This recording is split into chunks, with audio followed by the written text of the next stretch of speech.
powering trusted identities of the world's people, places, and things. Every day, millions of people in more than 100 countries use our products and services to securely access physical and digital places. Over 2 billion things that need to be identified, verified, and tracked are connected through HID Global's technology. Hey Don, how are you? Doing all right. How are you today? I'm good. I know it's been so long since we talked. I think like 20 minutes? 20 or 30, yeah. Yeah, and we're going to keep talking about PIAM, Physical Identity and Access Management. I feel like that's all you and I talk about these days. I wanted to spend a little time on something I keep hearing about when I'm talking with either the sales team or customers or partners, which is customers having a kind of a key pain point around managing all these identities or attributes of identities that are spread all over the place. HR has some attributes, IT has some, and what seems like is missing is some set of tools or some solution that kind of brings these all together.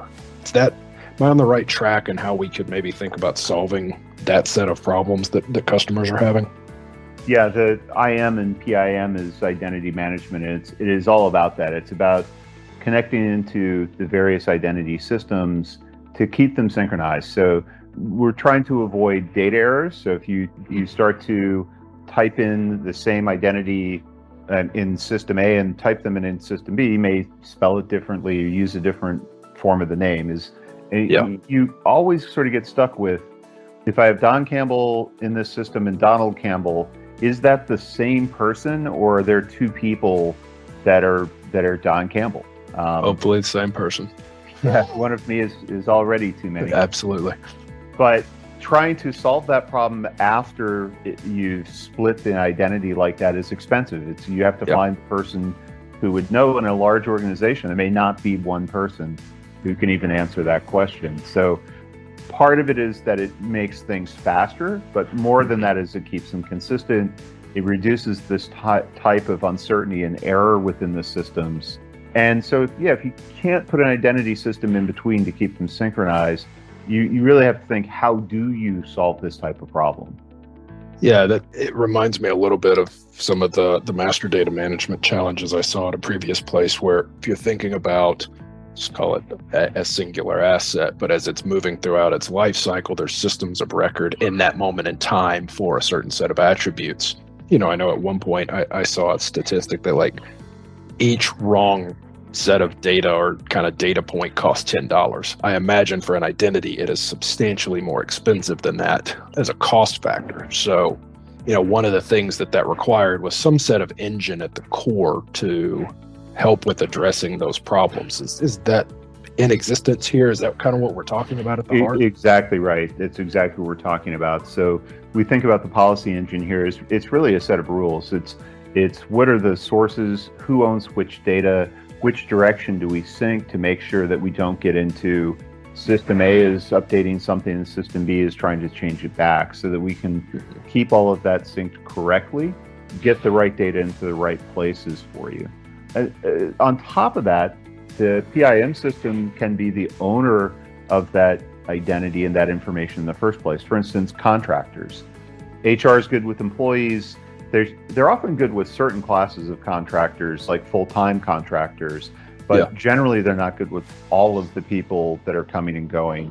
And then IT is really only wanting to deal with people when they're giving them IT access. But we have lots of people with access in the building, coming in at night, coming in for process changes and things like that.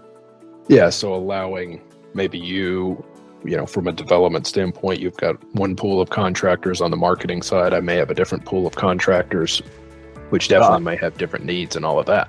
Yeah, exactly. The ops team may have their own.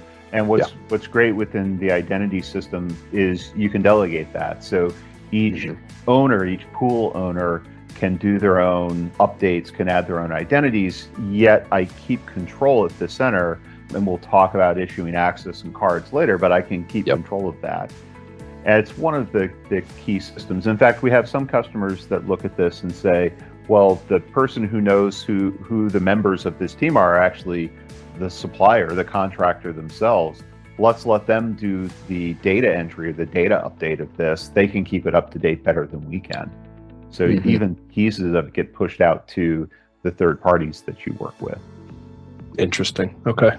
Yeah, and I imagine, world ground to a halt, we're sort of opening up, well, different week, different day, depends on what we're doing and where we are. But open up and closing down, sure. Yes, significantly exacerbated this whole thing of understanding who is in the building at any moment in time, and then being able to control from week to week. Maybe, you're going to some sort of teaming version of a return to office where week 1 it's group A, week 2 it's group B. So that accuracy in knowing who, the flexibility in knowing when or adjusting when is really going to be playing into effect here. Exactly. And I don't know about where you are, but we keep changing the information we want to gather week to week as well. So one week it's questions, the next week it's a vaccine card. So being able to rapidly change those rules and make it easy to apply the right policy for this week is really important. Yeah. And we've kind of danced around it, and you even mentioned it. All this is meant to help you get into a building. So I think we'll leave it at getting into the building is our next topic, and we'll thank everyone for joining. We're going to do this again next time. Don, I appreciate the chat. All right, thanks.